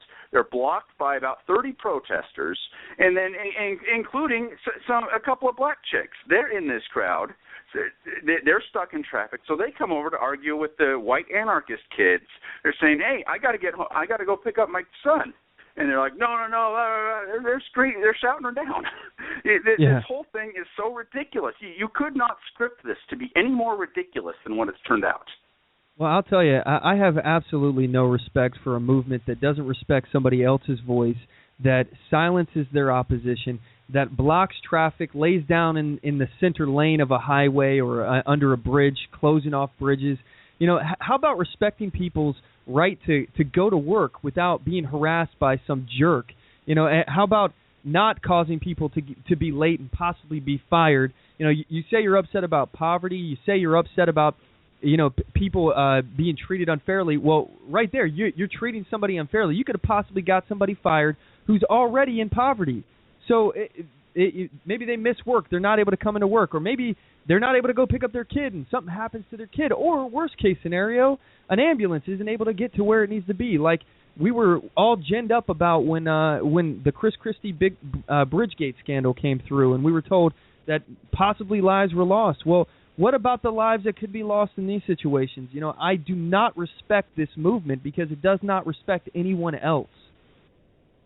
Right, and what you're saying there about someone having to get to the hospital, and for the listeners out there, you can go to my YouTube channel, youtube.com/laughingatliberals. It's all up there. In fact, I have a Ferguson playlist on there. A month or so ago, in late November there, one of the marches they shut down the intersection there between Burnside and MLK, I believe it was. There's about 200 or 300 people there blocking the intersection, and there's one car, and they're saying that they have to get to the hospital. And the protesters literally start arguing amongst themselves whether or not they should let this car through that has to get to the hospital. That's unbelievable. There were actually protesters that wanted to stop that car from getting to the hospital. This is despicable. Like I said, I'm for trying to come together on issues where we have common ground.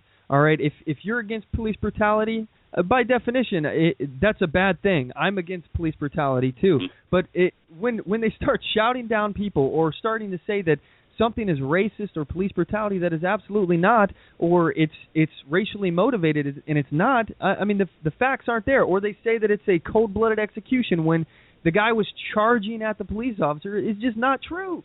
I can't join it or support or even respect a movement that acts this way. But anyway, I really appreciate you coming on. Man, it was awesome to have you on. And for those of you who want to check out his stuff, again, that's youtube.com/laughingatliberals. And thanks again for joining us. We're about to cut to a quick commercial break. So again, thanks so much. Yeah, thanks for having me. All right, we'll take care, and hopefully we can have you on again. If you have anything out there in the future, anything that you want promoted, feel free to send it my way, or if you want to come on and talk about something else again, I would love to have you on again. So anyway, thanks again. All right, thanks. All right, guys. So at this point, we're going to cut to a quick commercial break, and when we get back, we got Dan Sandini on the line from the DaylightDisinfectant.com, and you guys are going to want to stick around. We got a lot of fun stuff to cover, so don't go anywhere. We'll be right back. Oath Keepers is a nonpartisan association of current active duty military, reserve, guard, veterans, peace officers, and firefighters who will fulfill the oath we swore, with the support of like-minded citizens who take an oath to stand with us, to support and defend the Constitution against all enemies, foreign and domestic. So help us God. Join us at oathkeepers.org.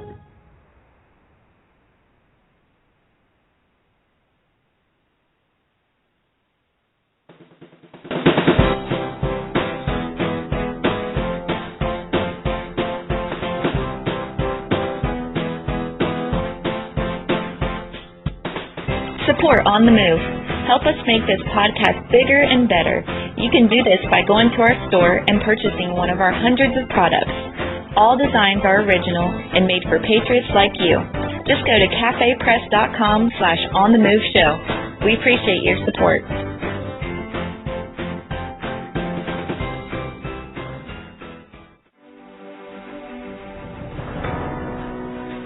Hi, I'm Latasha Worley, and I work with candidates to creatively and effectively communicate their message to voters.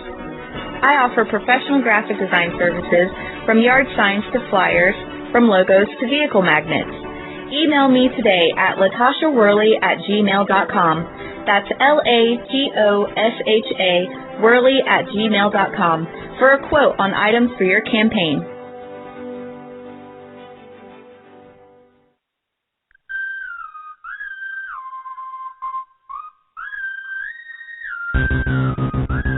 Broadcasting from deep within occupied territory on the far left coast.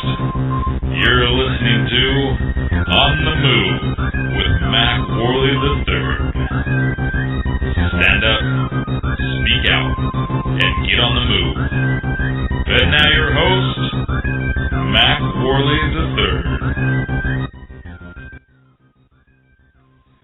We're back.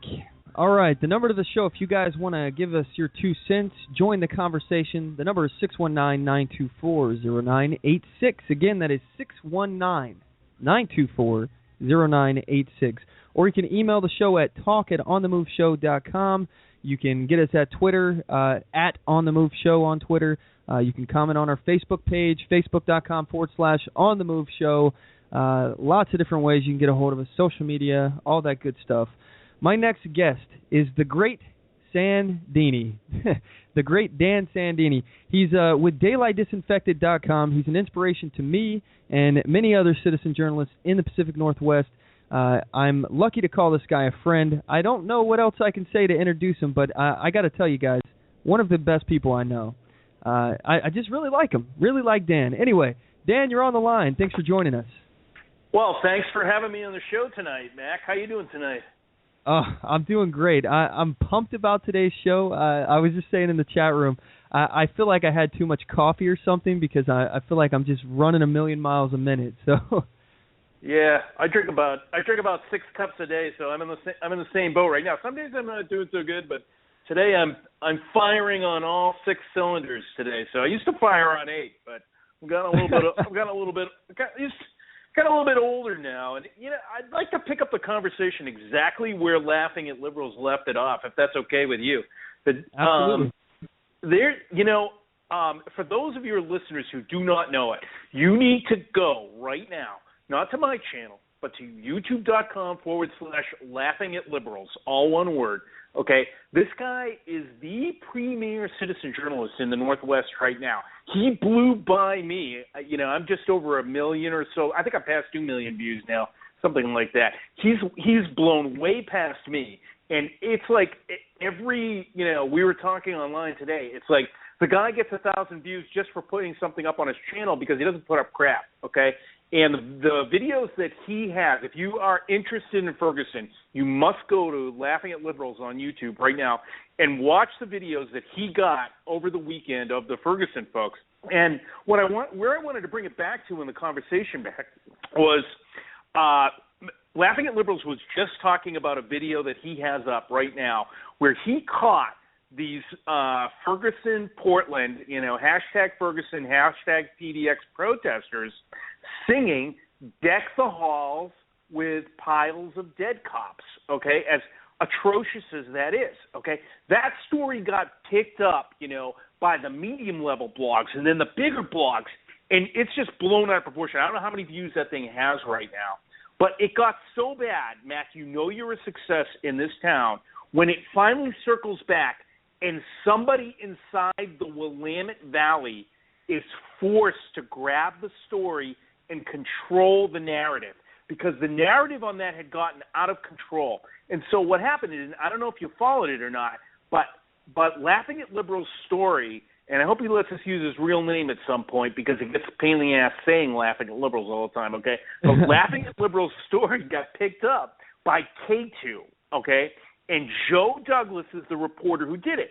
And anytime, there's a little bit of Andrew Breitbart in me, because it's like anytime they pick up your story, it's like, why, okay? Why have basically the commie media outlets, okay, picked up my story, okay? And the answer is Joe Douglas, and I'll call him out right now. If you know this guy, if anybody listening knows this guy over K2, the reason why these people picked up this story is because it had put such a negative light on the Ferguson story, such a negative light on the upcoming gun legislation in this town, okay, and in this state, in the state of Oregon, and it's coming, okay, like a freight train, that they had to control the narrative on Deck the Halls with Piles of Dead Cops. So Joe Douglas drums up one witness, okay, who is supposedly the organizer of this thing, okay, although Occupy really doesn't have organizers, okay. He finds her to say, they weren't a part of our protest, okay, and then he finds Hart Noker, okay, who's a notorious liar, okay. If you go out there and just Google the guy's name, Hart Noker, also involved in the Occupy movement, to say these people were not a part of our protest, okay? It's a lie. It's a lie. And not only that, but in addition to Laughing at Liberals video, I have a video up where these people have been chanting since the very beginning, all the way back to November, all the cops in the ground, okay, rest in peace, Michael Brown, okay? So they're saying all the cops in the ground. What do they mean by that, okay? Did they not mean that they wanted dead cops on that? Because they were saying that long before you had 2 dead New York City policemen, okay?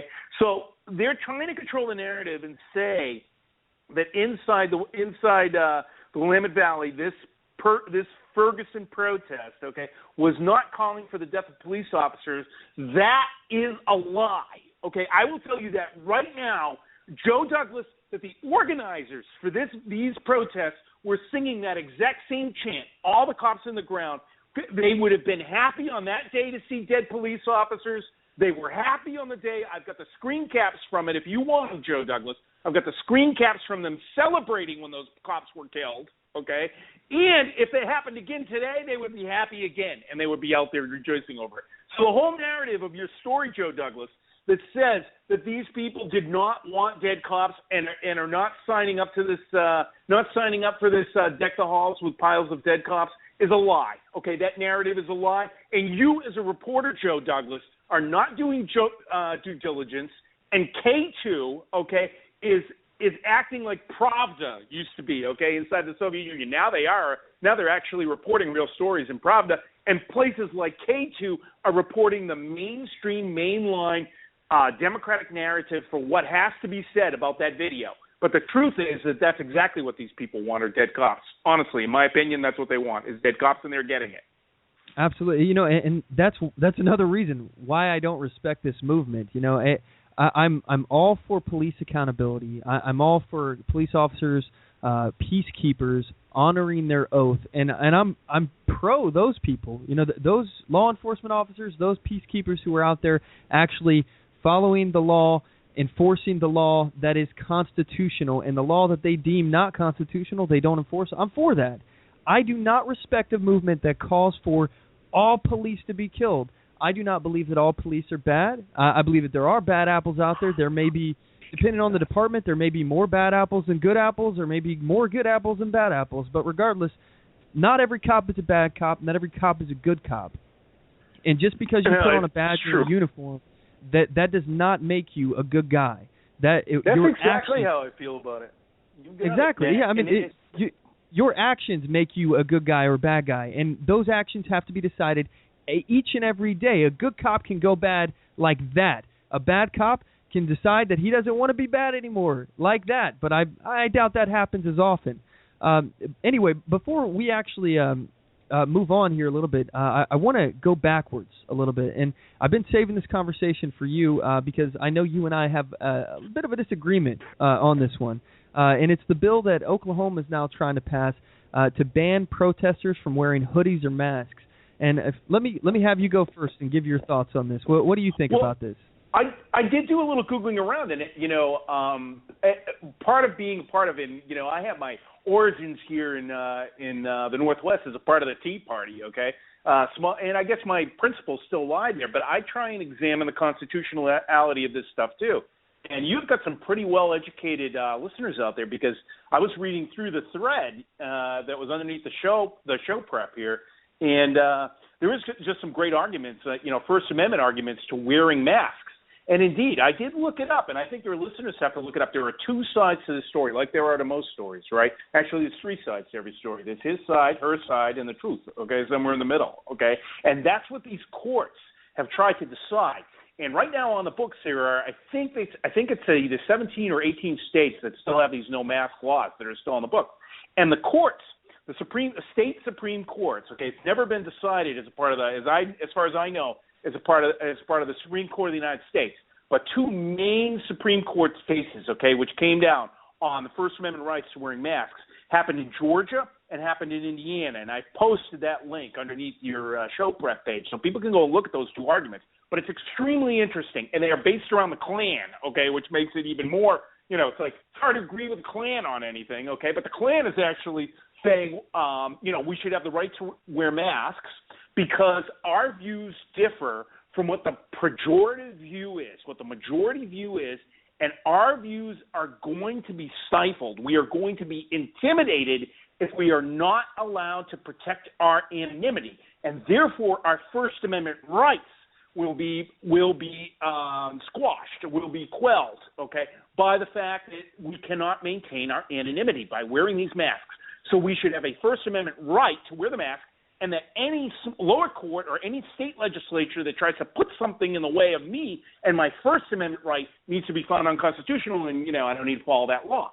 And so that's one side of the coin. And actually, I believe it's the Supreme Court of the state of Indiana found in that way for their particular ordinance. Now, you fast forward that several years forward, and in the state of Indiana, a similar law comes up. And what the state of Indiana found in that particular circumstance is this, and this is where I lie on this, okay, and that is that the Ku Klux Klan wearing a mask are actually intimidating other people, okay, from expressing their views because they feel intimidated by a group of people wearing masks, obviously, okay, who can do damage to them and remain anonymous, okay?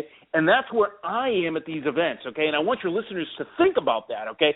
Like, you've got people who are out there trying to exercise their First Amendment rights, laughing at liberals who you heard earlier, Leo Stratton, who you've heard earlier, myself, following around bands of anarchists, okay, who are not out there hiding their faces. I will make this argument that those people are not out there hiding their faces to protect their anonymity, because their views of peaceable anarchy, okay, are going to be squashed, are going to be quelled, and they won't be able to express those views because people know who they are. I would argue that their main reason for doing that is to intimidate other people, okay? When you see a group of masked anarchists in a parade, okay, in downtown Portland, they are not wearing those masks. They would probably argue they are because they're afraid of their views not being able to express their views. They are wearing those masks to put fear in the hearts of others to prevent them from expressing their First Amendment rights. And I guess that would probably be the two vehement arguments that come down on this. And to be quite honest with you, in the state of Portland, you'll see me in multiple ones of my videos. I guess I don't know whether it's their First Amendment right to wear it or not, but I will always say to somebody arguing me in the face, okay, why are you wearing a mask? Okay, because I'm standing here expressing my viewpoint, and I'm proud of who I am and what I have to say. I mean, I'm not a perfect person by any means, okay, and my career is not spotless, okay, but I'm willing to stand here and say, but why are you wearing a mask? And it's because, in my viewpoint,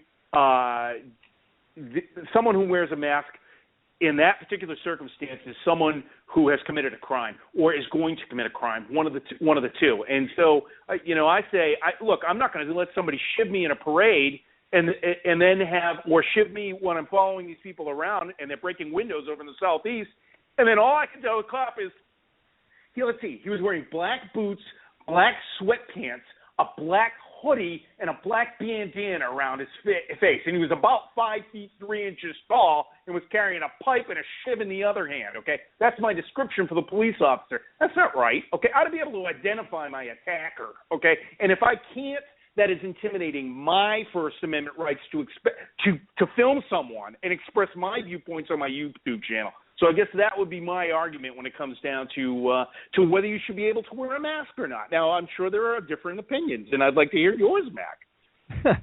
Well, I'm glad you asked.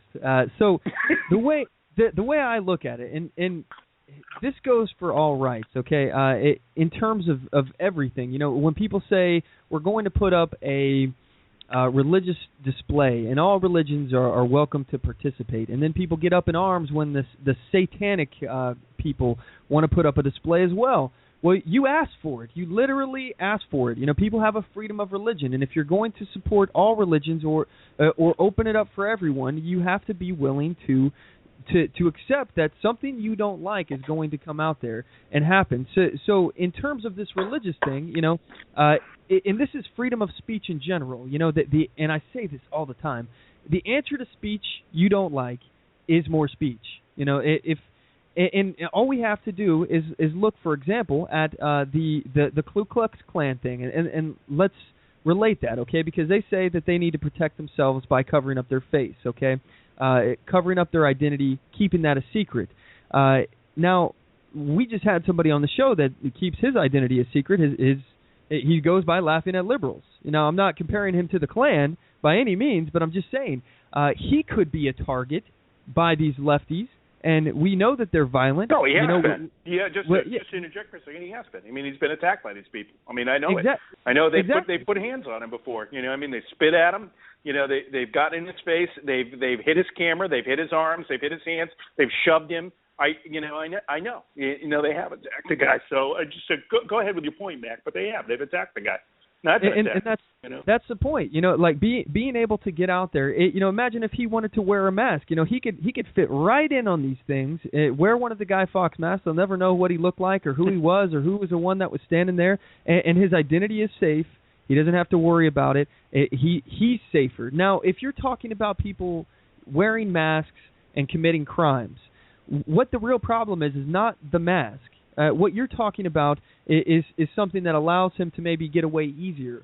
Well, let's point out a fact here that most of these people in these groups know each other. All right, most of the people know all of the people that come to these things because they're all the same people that come out. They're professional protesters. They come out all the time.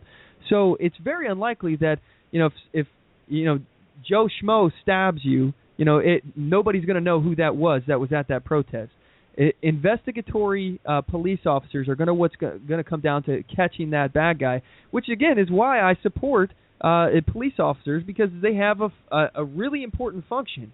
But the problem is not the mask. The mask didn't do anything to hurt you. All the mask did was either one, protect that guy's identity from while he was committing a crime, and the crime is already illegal, or two, it's used to protect his identity while he's just asserting his rights. And it makes sure that he doesn't have any kind of reprisals against him for getting the truth out as a citizen journalist or a protester or anything along those lines. And for me, I cannot foresee myself ever supporting the restriction of our citizenry on something that does not blatantly, in the act itself alone, create a victim. So me wearing a mask does not victimize anyone.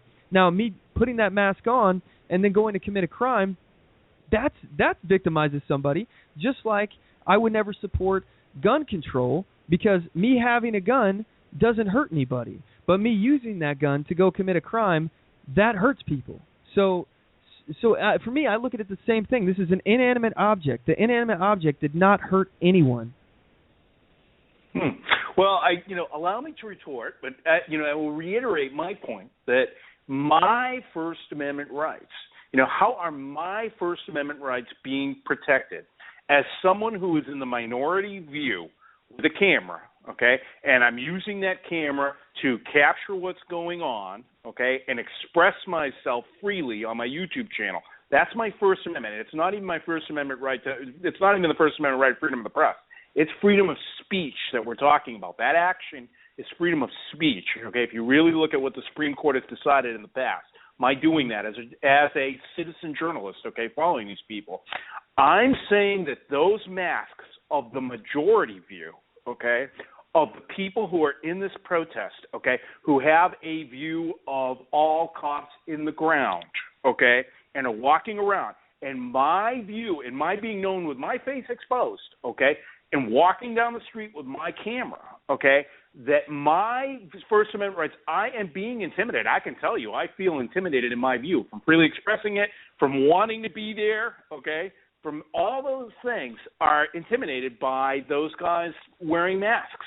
And I'm saying that based on my First Amendment rights, okay, and the First Amendment rights of anybody else who's in the minority viewpoint, that is impeded by the fact that these people are allowed to remain anonymous, okay, in that particular viewpoint. And I can say that on the other side, where a viewpoint is in the minority, okay, and someone does want to express that viewpoint, that it may be constitutionally protected, that the person should be able to wear the mask, okay? So it depends on the context of when the mask is used and how it's supposed to be used. And I guess, I hear your viewpoint that, wearing a mask is a form of expression, and it should never be impeded inside the United States of America. But I'm telling you that Supreme Courts and larger legal minds than mine, okay, have decided that what I said is true, okay? So I think it's something that's going to have to be decided in the future. And I will also say that, Mack, this has there are bearings of our other rights on this, okay? And it's like, okay, so if I'm in a dark street and there are masked anarchists all around me, I feel less intimidated if I'm exercising my Second Amendment right, okay? That is, if I'm able to protect myself against an attack, okay, or an armed attacker, okay? And what I'm saying is, okay, if we did truly have our First Amendment rights inside this country, I might tend to agree with you, okay? If I feel intimidated by this person, well, exercise your Second Amendment right, Get a gun that's bigger, better, and carry it around with me. Okay, Mr. Anarchist, you want to... but the problem here is that slowly that right is being eroded as well, Mac. And so as that right is eroded, you begin to look at your other rights, and say, should this guy be allowed to run? Because in certain circumstances, I can't carry a gun anymore, So all these things are linked together, I guess. And I guess that's how I feel about it I exercise my second, which empowers my first, so I'm not as afraid of these guys. Okay, but as that's eroded, and, we have upcoming gun legislation here in Oregon, which will restrict, magazine capacities and ability to purchase firearms, and all these things are coming up. Universal background checks. As that happens, it affects our First Amendment rights, I guess, is what I would say is my point. Well, I appreciate your opinion, and I understand where you're coming from. I just disagree. First and foremost, I really give very little stock in what any Supreme Court has to say. We're talking about the same people that said that slavery was legal, it completely constitutional. Which if you look at the Constitution, that's a conversation for another day. I won't get into that. But anyway, they also said that the internment of Japanese Americans during World War II in prison camps was justifiable. Segregation was totally constitutional. These are the same people that said this kind of stuff. So I put no stock in what they say. My main point. And in terms of the Second Amendment, we talk about people being intimidated by inanimate objects and how ridiculous that is. That is what a mask is. A mask is an inanimate object. So if you're going to say it's okay for somebody to restrict another person for having an inanimate object because they were offended or afraid of that inanimate object in some way, not the actions of the person using the object, but the object itself, that can then be applied to the Second Amendment. And that's where I have a concern, because open carriers like myself and people who are advocates for the Second Amendment think it is absolutely absurd that somebody can restrict your rights because they are offended or afraid of an inanimate object, and not the actions that the individual is using that has it. Are those actions criminal? And if they are, that's a crime. Just in the definition of itself, it's a crime. So it's all about personal responsibility, actions, what the people are doing. But hey, Dan, we're out of time, and I see we got a caller, and unfortunately we don't have time to get to you. I apologize. Quite all right. Quite all right. We'll come back on. We'll come back on it at another time, Mac. Whenever you want to have me on, I'll come on and we'll talk about whatever you want to talk about. I always enjoy being on your program. Absolutely. I love having you on, Dan. You're one of my favorite guests. So anyway, we got to cut out here, but one more time, can you give our listeners all your social media and YouTube and stuff? Sure. Got about 30 Head seconds. on out to daylightdisinfectant.com and listen to them chant for all the cops in the ground. That's what makes them happy, dead cops. Yes, sir. All righty. Well, thanks again for coming on, guys. And Dan, thank you so much. And I just want to give a shout-out to Laughing at Liberals, Leo Stratton, and again, Dan Sandini. Check them all out. Leo Stratton on YouTube. We got Laughing at Liberals on YouTube and Daylight Disinfectant on YouTube as well. So check them out, guys. And for those of you out there, we broadcast every Sunday at 5 p.m. Pacific Standard Time. Don't forget to check us out at onthemoveshow.com, here at blogtalkradio.com/onthemoveshow, facebook.com/onthemoveshow, youtube.com/onthemoveshow, and twitter.com/onthemoveshow.